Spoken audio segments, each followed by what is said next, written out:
Hello, my name is Janice, and I'd like to share a story filled with twists and turns. One that weaves together themes of love, betrayal, and the pursuit of self respect. Before diving in, let me introduce the key players in this unfolding drama. The story begins with me, Janice. I was born into a well off family, a background some might consider privileged. From the outside, it appeared I had it all, a life of luxury from the very start. Yet my parents instilled in me the value of hard work and the importance of earning my keep instead of relying solely on family wealth. My father, a self-made mogul in the engine additive industry, transformed a small niche business into a thriving empire. Meanwhile, my equally industrious mother established a successful chain of beauty salons, becoming a prominent figure in the industry. Their divorce when I was 21 was handled with remarkable grace. They split their assets evenly and maintained a friendship, no small feat in the realm of divorce. My father chose to embrace single life, immersing himself in his business and relishing his independence, while my mother remarried, though I remained her only child. Then there's Matthew, my husband, who would ultimately become the catalyst for a significant upheaval in my life. We married shortly after I graduated college, and I had just begun a job teaching music to energetic children, a role I cherished. Everything seemed perfect until I discovered I was pregnant, and that's when Matthew's true colors began to emerge. One lazy Sunday afternoon, as he lounged on the sofa, Matthew casually suggested I quit my job to stay home with the baby. "Why don't you just quit and stay at home? We'll manage," he said, completely unfazed. I was taken aback. Quitting my job was simply not an option on his salary alone, and I loved my work. Yet Matthew dismissed my concerns with a smirk, suggesting we could easily lean on my father's wealth. I was infuriated by his assumption that we could just tap into my parents' resources. This wasn't the first time he'd hinted at it, but discussing it so nonchalantly felt utterly disrespectful. The situation escalated during a dinner with his parents, where he brought it up again. Both his mother, sharp and opportunistic, and his father, who never missed a chance to offer unsolicited advice, enthusiastically supported the idea, painting grand visions of a comfortable life funded by my family's money. Each comment cut deeper, making me feel more like a means to an easier life than a partner in a marriage. That night, as I lay beside Matthew, an overwhelming sense of isolation washed over me. I questioned him softly, hoping I'd misunderstood his intentions. He turned to face me, his eyes once warm, now calculating, and said, "It's not about need, Janice. It's about being smart.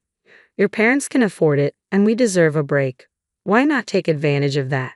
The word deserve echoed in my mind long after he fell asleep. It became painfully clear that our values regarding dignity and independence were fundamentally at odds. This realization marked the beginning of a profound personal journey for me, one in which I would grapple with how much of my values I was willing to compromise. We were on divergent paths, holding on to differing beliefs close to our hearts. I found myself awake, staring at the ceiling, wrestling with missed warnings and an uncertain future. Despite the initial clash over financial independence and personal pride with Matthew, I clung to a faint hope that we might reconcile our perspectives. Unfortunately, I was mistaken. Enter Matthew's parents, bringing with them a whirlwind of chaos. They were hardly paragons of self-sufficiency, possessing an uncanny ability to seek out handouts. My family's financial stability was like a beacon calling to them. One evening, as we sat in our modest living room, David began pitching a new business venture that he claimed only needed a little startup cash. "Janice, darling," Mary chimed in with her cloyingly sweet tone, "with your family's backing, you could give us a leg up on this. It's practically a sure thing." I struggled to maintain my composure as I replied, "Mary, David, I've mentioned before that we're handling our finances without outside help. My parents' wealth isn't part of this conversation." But David persisted, sounding like a seasoned salesman. "Come on, Janice. You wouldn't even notice the money gone. What's a few thousand to your dad? He probably spends it on golf over a weekend." I was taken aback by their audacity. There they were, comfortably settled in our home, taking advantage of our hospitality while shamelessly eyeing my family's hard-earned wealth as if they were entitled to it. Matthew tried to play mediator, suggesting, "Maybe they have a point. It's just a loan, right? We'd be helping family." The word family left a bitter taste in my mouth. Since when did it become our responsibility to fund his parents' ventures? The atmosphere turned icy. Mary, never one to shy away from drama, exclaimed, Well, I never. Here we thought families supported each other. But if you're going to be stingy. Seeing red, I shot back, working for what you have isn't stingy, Mary. It's called being responsible. Maybe you should consider that. David, trying to ease the tension, intervened. Look, Janice, let's not get upset. We're just talking here. Talking? I retorted sarcastically, frustrated that our conversations always circled back to how my family could solve their problems. After they left, Matthew apologized for his parents' misunderstanding, but I lay awake that night, realizing this wasn't a simple misunderstanding. It was an outright intrusion by two people who saw me not as a family member but as an easy financial resource. When our daughter Elizabeth was born, I had hoped for a shift in dynamics, but things only intensified. Matthew's parents arrived at the hospital with cheap, clearance-tagged onesies, while my parents brought a beautifully hand-knitted blanket and quality baby essentials. Mary's response to their generosity dripped with scorn and jealousy. Wow, really laying it on thick, aren't they? Must be nice to throw money around. They could have bought you a house instead of all this fluff. Matthew laughed along. Yeah, Mom's right, your folks don't hold back. A house might have been more practical, huh? Holding our newborn, my heart sank. Here I was, a new mother caught between the joy of my daughter's arrival and the unyielding pressure of familial expectations. I was struggling to navigate a path that honored my values while maintaining peace. It dawned on me that this struggle wasn't just about money, it was about respect, boundaries, and the kind of future I wanted for my family. As I cradled my daughter, all Matthew and his parents seemed to focus on was how my parents had chosen to spend their money. Hearing Matthew echo his mother's mercenary thoughts was painful. Did they see our daughter as just another way to secure financial gain? I tried to keep the peace, insisting, it's not about the price tag, it's the thought that counts. But David was relentless. Sure, but think about it. Investing in property now, that's a gift that keeps on giving. The car ride home from the hospital was strained. Matthew tried to reassure me, claiming his parents were just old-fashioned and meant no harm. Doubts began to gnaw at me. Was Matthew's affection genuine, or was he more interested in my family's wealth? A few weeks later, during another uninvited visit, the topic arose again. We were squeezed into our living room, Elizabeth fussing in my arms when Mary couldn't resist commenting on the new stroller my mom had gifted us. Must be nice having your folks shower Elizabeth with all these fancy toys and gadgets. Though a contribution to a house fund would have been more useful, don't you think? Her voice dripped with passive aggression. Matthew, sitting next to his mother, chimed in. Actually, babe, we've been thinking maybe your parents could help with a down payment instead of more baby stuff. Makes sense, right? I was stunned. Not only were Matthew's parents relentless, but now Matthew was echoing their sentiments, turning our daughter's birth into leverage for financial gain. I felt trapped in a twisted reality where love and family were overshadowed by material wealth. Is that what this is about for you, Matthew? Using my parents for money? I couldn't mask the hurt in my voice. I thought we were in this together, for better or worse, not for richer or poorer. Matthew seemed taken aback, but Mary merely sniffed. Well, when your wife's parents are wealthy, it's only practical to think about these things. After they left, I lay awake, Elizabeth sleeping peacefully beside me, and the harsh truth hit me. My marriage and family felt like a transaction, and I was the currency. The ensuing years became a roller coaster. Elizabeth blossomed into a spirited 4-year-old, brimming with life and laughter, but life threw unexpected curveballs. First, it was my mother. Her accident was sudden and devastating. I was engulfed in grief, struggling to hold myself together for Elizabeth's sake. But Matthew's first question wasn't about how I was coping. Instead, he asked, So, how much are you getting from your mom's will?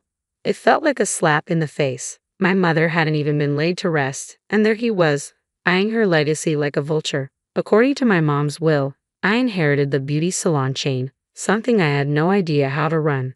Yet Matthew was eager to step in. Babe, let me handle this. You know I've got a knack for business, he offered, his usual confidence shining through. Lost in my grief, I allowed him to take the lead, even though I made sure the ownership papers stayed in my name. I hoped, perhaps naively, that he might turn things around for us. But barely a year later, my father passed away from a heart attack. Losing both my parents in such a short time shattered something inside me. I needed Matthew more than ever, but I was beginning to realize that our views on money, support, and family were worlds apart. The day after my father's passing, I was reeling from the loss, hoping for some semblance of sympathy or at least respectful silence from Matthew and his parents. Unfortunately, that wasn't to be. As soon as they walked through the door, David barely hid his excitement, eagerly speculating about the inheritance. "So, Janice, there must be a hefty sum coming your way, huh?" His eyes gleamed with barely contained glee. I saw red. "Can you not, for once, just stop talking about money?" I exploded, my words ringing sharply through the room. Mary adopted an offended demeanor immediately. "Well, I never. We're just concerned about the family's future. No need to be rude." Matthew attempted to smooth things over as usual. "They're just curious. It's a big deal, you know." "A big deal," I echoed, my voice rising in disbelief. "My parents are gone, Matthew. And all you and your parents can think about is cashing in. Is that all I am to you? A bank?" The room fell silent, the tension so thick it felt tangible. Matthew glanced between me and his parents, mumbling a half-hearted apology. But the damage was done. I could no longer stand the sight of their greed, their complete lack of empathy. "Get out," I said, my voice steady but ice-cold. They left, with Mary muttering under her breath and David scowling. Matthew lingered, trying to justify his parents' behavior, but I was beyond listening. 3 days later, Matthew burst through the door, his face alight with what he considered good news. "Baby, I've got awesome news," he exclaimed, barely containing his excitement. "I struck a deal to sell the hair salon chain. Can you believe it?" My jaw dropped. "What? You did what?" Without even asking me, I was seething, a mix of betrayal and disbelief coursing through me. Before we could delve into a serious discussion, his parents showed up, ready to celebrate as if we'd won the lottery. They brought a lavish feast from a fancy restaurant and high-end cigars. Mary was beaming, waving the cigars in my face. "Guess what, honey? We sold the old condo and put down a deposit on a beach house. We're all moving to the coast." I felt as if I were trapped in a nightmare. "Hold on, you what?" "Nobody asked me about moving. I don't want to live by the beach with all that humidity and wind. Are you out of your mind?" Mary dismissed my concerns with a wave of her hand. "Oh, don't worry about that. We've booked a crew. You should come with us. It'll be fabulous." "Where is this money coming from?" I demanded, my patience wearing thin. "Well, darling, with your father's passing and the sale of the salons, money's no object now. We're set for life. Think about it. Yachts, private jets. We're living the dream." Mary's eyes sparkled with dollar signs. I turned to Matthew, utterly dumbfounded. "Why are we even talking about selling my mom's business again? And what's this nonsense about being set for life?" "Babe, it makes sense," Matthew insisted. "Managing both businesses will be too much. We need to focus on what's more profitable. It's for our future, for our daughter's future." I couldn't believe what I was hearing. The greed, the audacity of it all. It was overwhelming. "Show me the financials for the salon," I demanded. "I want to see everything before we make any rash decisions." Matthew squirmed, avoiding eye contact. "Look, it's all about our future, about making sure we're comfortable," he replied, but his parents chimed in, pressing me to just let go and enjoy the windfall. As they spoke, it became painfully clear that this wasn't just about securing a comfortable future. It was about exploiting my grief and inheritance for their gain. Surveying the scene before me, I felt like vultures were circling overhead. "Why the sudden rush to sell the hairdressing shops?" I pressed, wanting an explanation. With a nonchalant shrug that seemed to dismiss the gravity of the situation, he replied, "Look, after your dad's passing, managing both businesses doesn't add up. We need to concentrate on what's more profitable. The auto oil venture is literally striking gold compared to the salons." His parents quickly joined the conversation, eagerly chiming in.